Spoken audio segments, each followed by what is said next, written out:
is the Fade 5 Podcast with Brad Evans and Nate Lundy.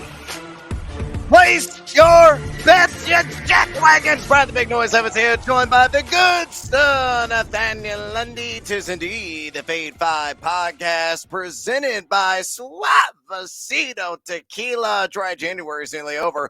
Get full-barred in February with some Suavecito. Do it responsibly, please, and do it with some añejo. Lundy, the Super Bowl is set right now in the desert, and I'm going to be on Radio Row here in short order, live on the line. Going to be doing shows from the MGM Sportsbook at the State Farm Stadium property, and Nathaniel Lundy's going to be there as well, which means I have somebody to spoon, and I can't wait to hug and caress your lovely frame, my friend. Well, you just want to run your hands through my hair. And it's got nothing to do with affection. It's got everything to do with jealousy. So, yeah, pure envy. No doubt about it. So here on the pod for the next couple of weeks, as we, slowly lead up to kickoff, which is going to take an eternity, of Super Bowl 57, we're going to feature a super duper prop of the day. And today I figured, why the hell not lead it off with what is appropriate heads or tails on the coin toss. And right now at DraftKings or BetMGM, plus 100 either way. Now, Lundy, I was looking up some of the history on this event, and everybody seems to bet on this in high frequency. In fact, BetMGM, John Ewing, tweeted out this morning on Monday that more people will wager on the coin toss than any basketball game this season. How crazy is that? So the history here, tails is hit 29 times. That's 52% of the time. Tails 29 times. Heads 27 times at 48% of the time. Heads has the longest streak at 5.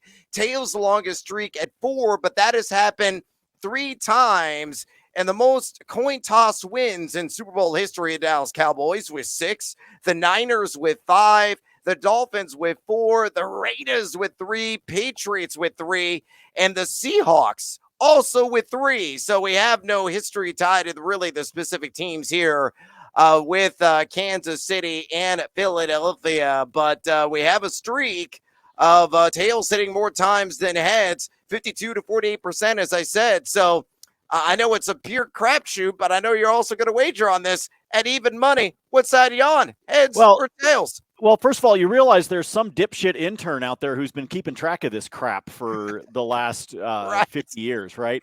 Like it's insane to me that there's actually someone in charge of keeping track of that crap and can dig it up. It's like every now and then when you get into the Wayback Machine, all the stats and info stuff on ESPN. The big question is, will it be the same officiating crew flipping the coin that did that piece of crap at Arrowhead on Sunday? Because that officiating crew I don't trust. The coin could land on its edge with those people. You know what I'm saying? They're going to bowl it instead of flipping it? Yeah, it'll be the equivalent of hitting the green 00 on the roulette wheel. I'm going heads. I'm going heads. That's my call. I'm going heads. I have no horse in this race, but screw it, I'll fade you.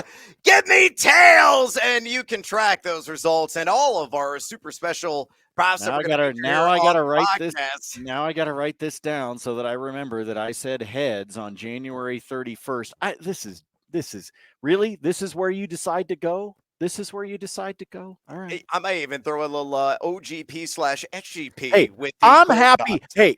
You know what? Real quick, before we get to the 5 for today, Brad, you know how much I hate futures, right? I talk about that all the time. I don't like tying up my money. I don't like doing any of that crap.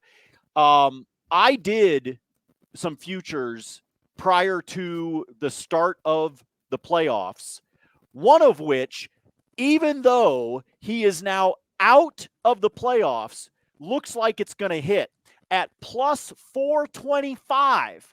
I had Christian McCaffrey to finish the playoffs with the most rushing yards.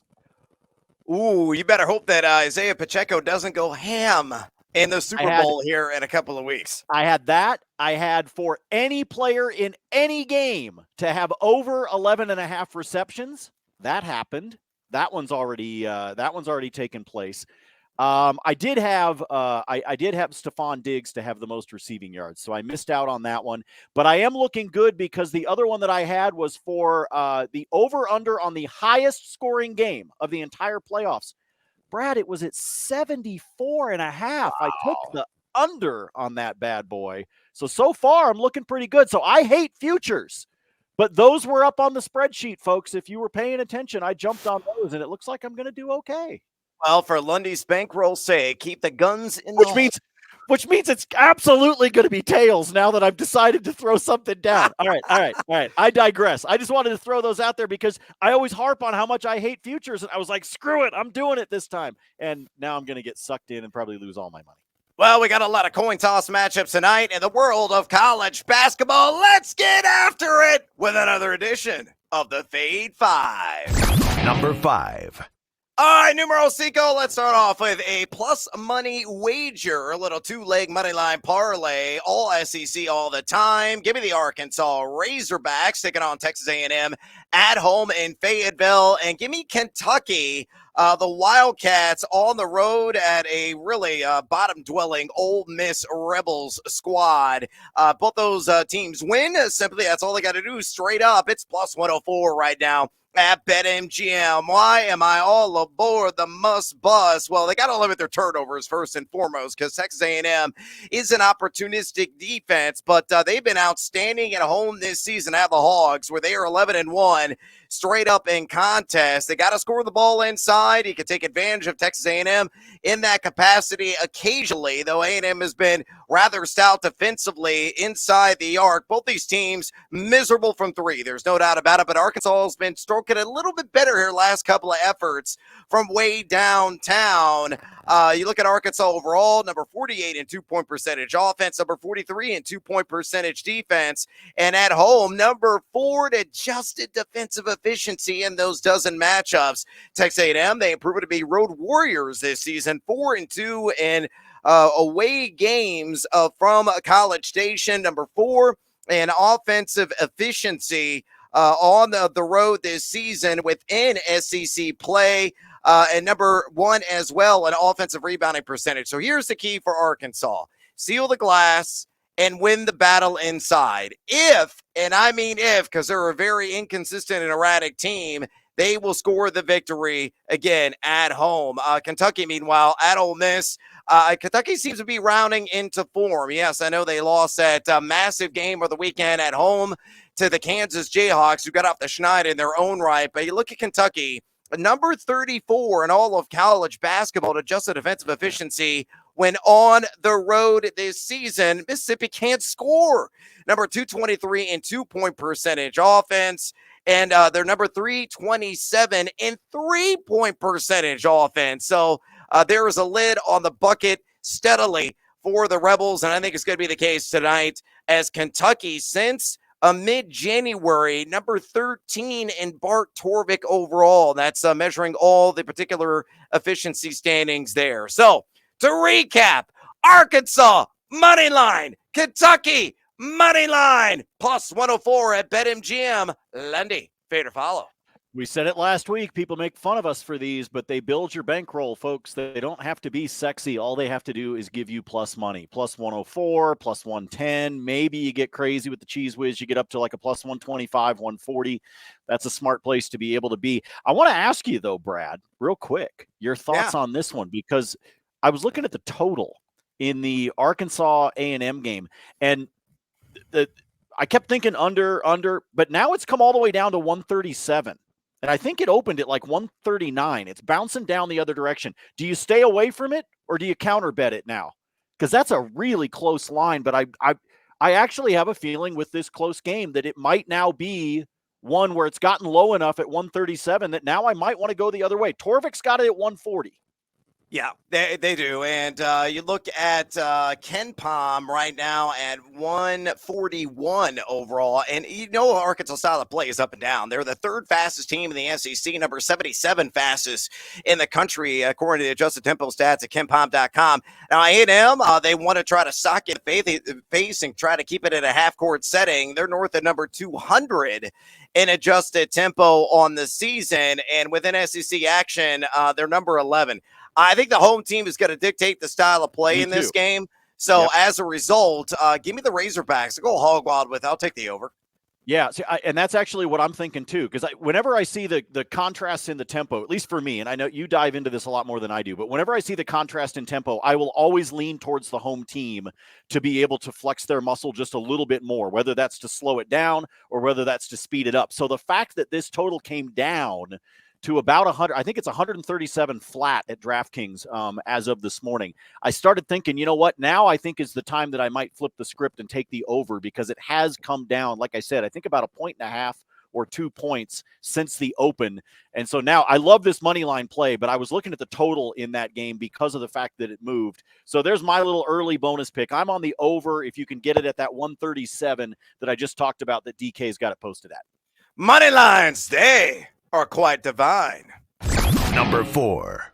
Numero cuatro. Let's go to the Mountain West Conference League that I absolutely love right now. Most of the power ratings, the fifth best conference in all the land of college basketball. Let's go with a dungeon dweller in the Air Force Falcons. Better than you think. They're at home taking on Boise State, and I'm going to do this for the Springs, and I'm going to aim high as well. Give me Air Force plus the 8.5. Best line right now at FanDuel at minus 110. Now, I don't want to discount Boise State at all. They're number 1 in Mountain West action, effective field goal percentage offense and effective field goal percentage defense. However, here is the key stat to know, and you could sort this data at Bart Torvik, and I know you might say, oh, this isn't really relevant at all, but there's enough of a sample size here to determine otherwise. Is in road games this season, Boise State is number 245 in the nation and 3-point percentage D. Why is that swing, that statistic in particular? Because Air Force is highly reliant on 3-point shots. 45.7% of their shots, to be exact, come from distance, where at home they're netting 38.1% of those long distance attempts. Are also a very good interior scoring team, shooting 58.1% inside the arc at home, where they are number 25 in the nation in effective field goal percentage offense. They also were the elites overall on the entire season and assist to field goals made. They share the sugar beautifully, number 7 in that category. So it's all about Vanderswang. That is the name I did not make up. He plays the Air Force Falcons. Hydebreeder and Taylor, if they're knocking down their outside jumpers, I think 8.5 is way too many. The Boise State, no doubt in my mind, is going to be a tournament team, probably somewhere in the 7 to 10 seed range, and it's going to be a dangerous squad to attempt to bounce from the field of 68. But here in conference play, aim high, Air Force plus 8.5 against Boise State, minus 110 at FanDuel. You know, when you've got a team that plays as slow as Air Force does, you hope for them to be able to cover. You got to be able to make the threes. You brought up the road stat for Boise State. That's a great number, the fact that they can't hit them when they're on the road. But you're exactly right. It's what Air Force relies on. Folks, 347. That's where Air Force ranks in adjusted tempo. 347. If you slow down a game, you're at home in the Springs. Boise State is good. Boise State should win, but Air Force should be able to force the tempo in this one. I'm going back to the rule that I just said a second ago, talking about Arkansas. When it comes down to tempo, I will always side with the team that is at home to be able to keep the tempo where they want it to be. Air Force likes to play very, very slow.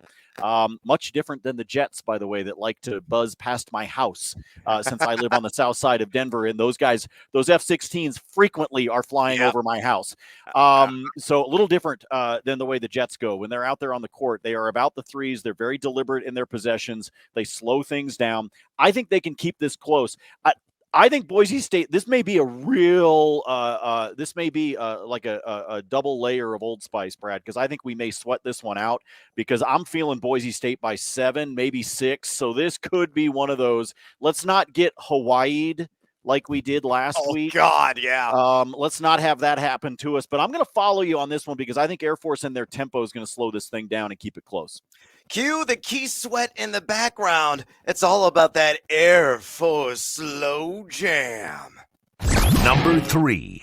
All right, let's go to battle the Big Ten on the road, and a resurgent Indiana team catching +3 at Maryland against the Turtles there, the Terps, -110, available at BetMGM. And I'm going to take the Hoosiers here, plus the points. They could win this game, honestly, straight up. You look at Maryland, very mediocre in the advanced analytics categories within Big Ten action. Number 13, an effective field goal percentage offense, and number 11, an effective field goal percentage defense. They're shooting 51.7% inside the arc. That's something, not to scoff at, but only 31.6% outside of it within conference play. Indiana is getting healthy. Race Thompson is back in uniform, and that is a key cog and a major shot in the arm for this team. On the entirety of the Big Ten slate, they're number 2 in effective field goal percentage offense and number 4 in effective field goal percentage defense. So in the upper tier there, they're shooting close to 40% from distance in league play. They're number 1 in three-point percentage in that category.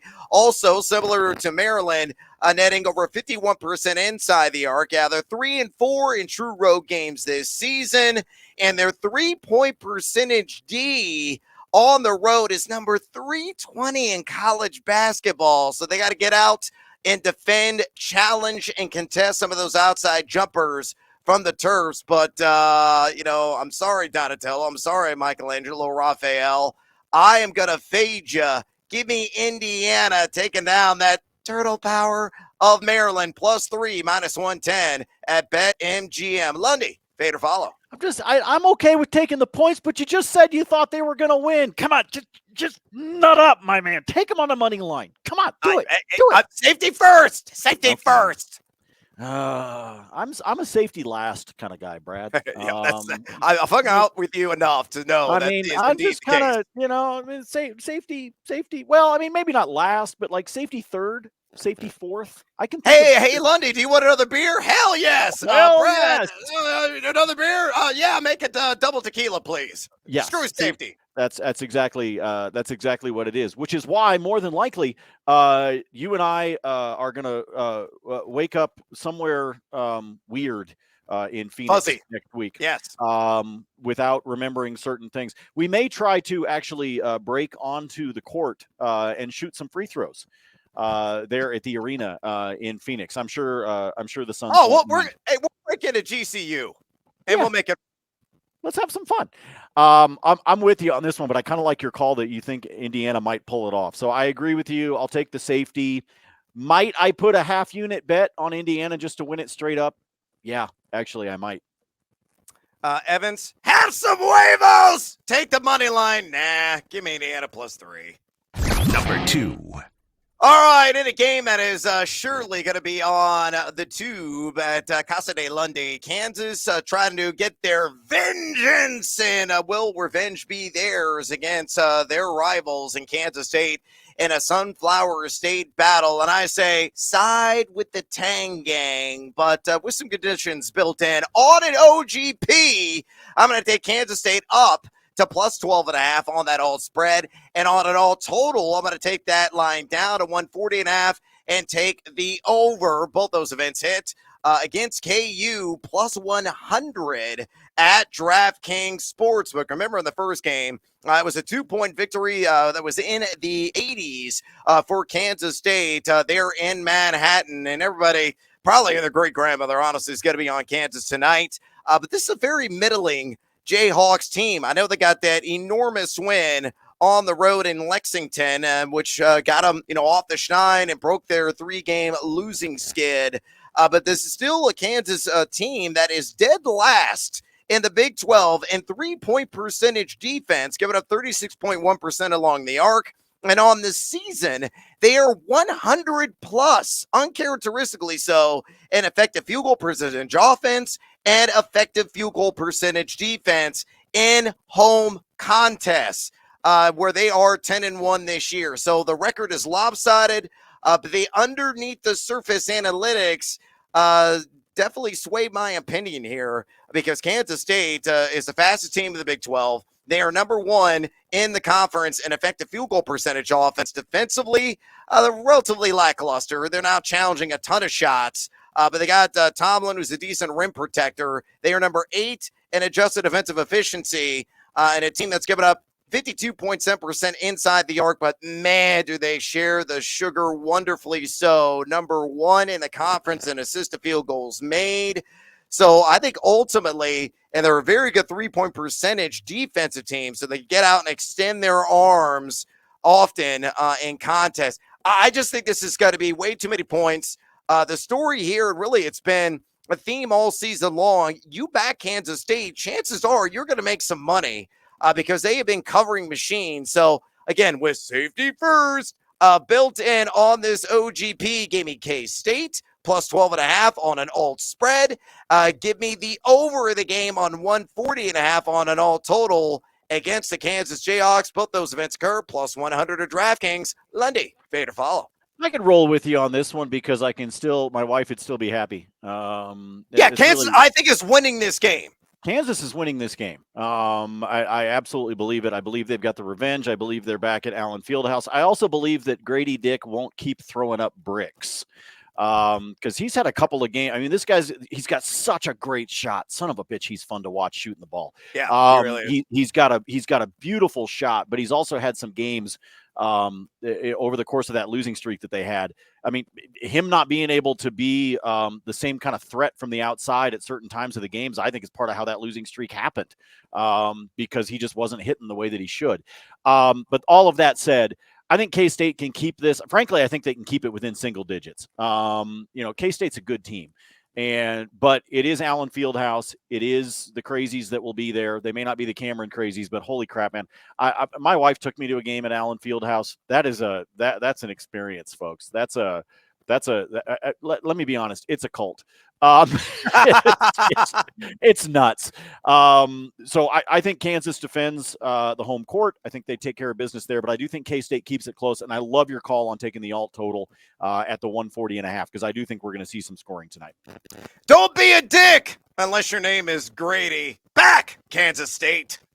Number 1. Numero uno on the Fade 5 today. Let's go back to the Mountain West Conference and a colossal matchup that probably is not going to get a ton of pub, but really should. In Reno, give me Nevada plus 2.5. They're at home against visiting San Diego State minus 110 at BetMGM. Now, honestly, last night there was considerable line movement on this, and I grabbed this line when it jumped. I mean, it bolted up to plus 4. And I was like, what the hell? Nevada, got the flu or something? I mean, this doesn't make any sense. Maybe they got explosive diarrhea and they're not going to get that fixed anytime soon.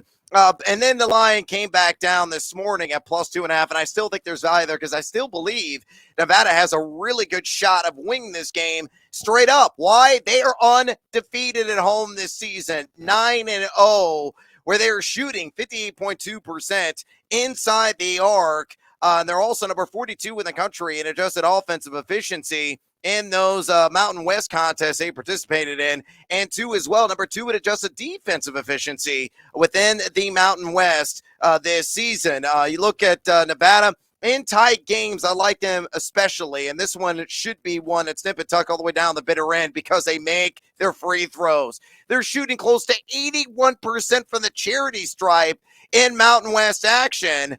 You look at San Diego State, this is a faster version than we've seen prior iterations of. They're number 170 in the nation in tempo. Hell, Nevada is playing at a slower pace than they are, which is a really unforeseen, rather unreal. Nevada number 239 in adjusted tempo on the season, but San Diego, number 1 in the conference in adjusted offense efficiency, and number 3 in the conference in effective field goal percentage defense. They're shooting over 40% from 3, but they are dead last in 2-point percentage offense. So that is the key in this game. Nevada has got to attack downhill, kiss it off the glass with a kiss. And if they do that early and often in this game, hit a couple of threes and play to their level that they normally do defensively, and the home crowd really feeds off that on-court energy, I think the Wolfpack, covers the 2.5 and may take this on the money line. So Lundy, fade or follow Nevada plus the 2.5 against San Diego State. Those Aztecs minus 110 at BetMGM.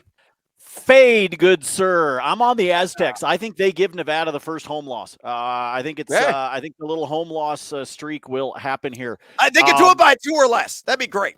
I hear what you're saying. But I actually think San Diego State winds up covering this one. I will lay the 2.5. What I may wind up doing is saying forget it and taking San Diego State just money line. Because again, I think they're going to win. I don't know. It's a gut feel. But I think San Diego State gets this. As much as everything over the course of the last 3 weeks, everything in the Mountain West has been about the home teams, because the separation between the top and the bottom of that conference is all about home record. It's all about defending home court. That's what's been happening in the Mountain West. But I'm going to, like I said, I got to fade you on this one. I actually think San Diego State gets the job done. I don't like the idea of the 2.5 points. I'm going to go ahead and side with SDSU and Ron Burgundy. Yes, you are. And I'm going to continue to roll the dice, which is only appropriate when you were in Reno, Nevada. It's bonus time, Lundy. What the hell else are we gambling on tonight? Well, let's toss in a couple things here real quick, just because the NHL is about to go on their All-Star break for the weekend. So there's not a lot of games on the schedule. In fact, there's only 3 on the schedule tonight. There's 2 of them, though, that I really like. Folks, the Columbus Blue Jackets are the worst team in the National Hockey League. It is that simple. They are at home. They are taking on the Washington Capitals. Ottawa, meanwhile, is on the road taking on Montreal. Montreal just lost Cole Caulfield for the entire season, which sucks. God, he's a fun young talent to watch out on the ice for Les Habitants. But that means their injury list is up to 7. They have 7 dudes out. It's starting to feel like me watching the Avs lately. So we are going to take Ottawa on the money line. We are going to take Washington on the money line. You put those 2 together, it's a plus 126. Which I'm actually kind of surprised. I expected that to be closer to even money, because Washington and Ottawa both are heavy favorites in this one. But DraftKings will give it to you at a plus 126. If you want to bet them individually, I also like Ottawa to do it in regulation. I like Washington to do it in regulation. So if you really want to get crazy, you could parlay those 2 together. You're going to jack the number up even higher than that. And then let me hold on. I've got it on another screen. Talk amongst yourselves. I'll give you a topic. Here it is. Brad, I did some alt line totals on the late night Mountain West tip. Let me know. You got me. Let me know. You said Mountain West. Let me know what you think about these. Fresno State and Wyoming up in Laramie. I'm bumping the total up to 133.5, and then I'm taking the under in that one. And then between UNLV and Colorado State, that one being played in Fort Collins for the Rams, I'm taking the total down to 138.5 and then playing the over. So again, alt line Wyoming to 133, under Colorado State UNLV to 138, and the over, you put that together at DraftKings plus 125. Oh, that is downright sexy. And you have me a Mountain West. I mean, that is the phrase that pays for yours truly, because I cannot. I'm always chasing late night, which means I need Mountain West. I need some Big West. I don't know. WCC. Big Sky. Maybe they could start playing hoops at the Yellowstone Ranch. I could bet on that. I'd be up. I mean, I know my wife would watch because she's in love with Rip. So, I'm just saying we could probably turn that into a Yellowstone basketball tournament. But that's what I got for you. I love that alt line, and we got the play that we can do tonight in hockey as the NHL gets ready to go on their break. And by the way, I love wagering on hot pickup games in Guam. Just putting it on the record. I've got one bonus time play and one only, and I created a graphic for it so you guys can see this. I love these moneyline parlay plays. And I've been cashing, if you've been following the spreadsheet, on these routinely. I had another one last night at plus 250. And often some of the sports books throw in like a profit boost if you do like 3-leggers with minimum odds of plus 300 per leg.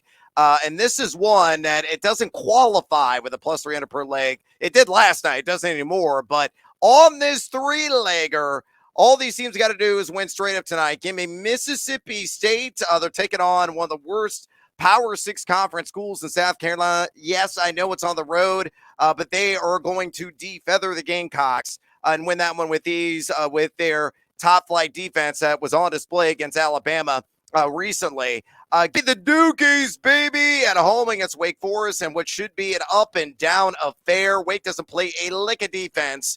Well north of number 100 in effective field goal percentage defense on the season. Duke, a team that's been wildly erratic in their own right, but again, inside camera, the crazies are going to be hooting and hollering because Duke is going to get the victory. And they give me Miami, Florida, taking on Virginia Tech in South Beach. It's all about Isaiah Wong, who is strong, long, and down there to get the friction on, and that is certainly going to be the case for him tonight. One of the better backcourts in college basketball the Hurricanes possess. Virginia Tech has been rather unlucky so far this season. Look at their ACC record. But Miami, I believe, holds home court. So Mississippi State, Duke, and Miami went straight up plus 133 at DraftKings Sportsbook. And I'll throw one more in, Alabama. I know there's been line moving all over the place. I grabbed a minus 14. I saw as high as minus 16.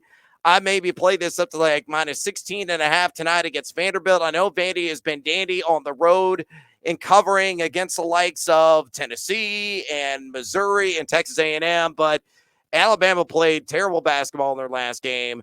They got the brakes beaten off of them. I think they're going to come out and smoke Vanderbilt and Jerry Stackhouse and company at home. So I'm going to lay the chalk there. All right, I am out of time. And so is Mr. Good Sir Nathaniel Lundy. We got to pack or do something. Think about packing anyway. I'm not packing this early. No way. No way. What are you talking about? What are you talking about? You know, the best part of it is at least we're going to Arizona, which means, I mean, my car was, I'm sick of the damn snow and ice here in Denver, Brad. Get me the hell out of here and get me down to Phoenix. I know I just got back from Mexico. People are like, Lundy, shut the F up. I mean, you just got back from vacation in Cancun, for crying out loud. Folks, we are going 5 straight days here in Denver where the temperature has not gotten above freezing.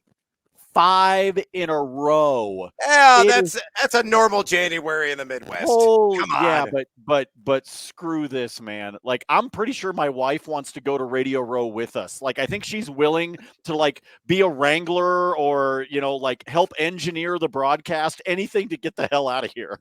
Yes, and we are very much looking forward to getting the vitamin D level up. Drop us a rating and a review if you enjoy this podcast. Helps us out, would you kindly? Also, feed or follow us on the Twitter. Check out Lundy's free picks on his spreadsheet at Nate Lundy. I do the same exercise. Follow me at Noisy Huevos. For Nate Lundy, I'm Brad Evans. Until next time, as always, feed or follow. That is up to you.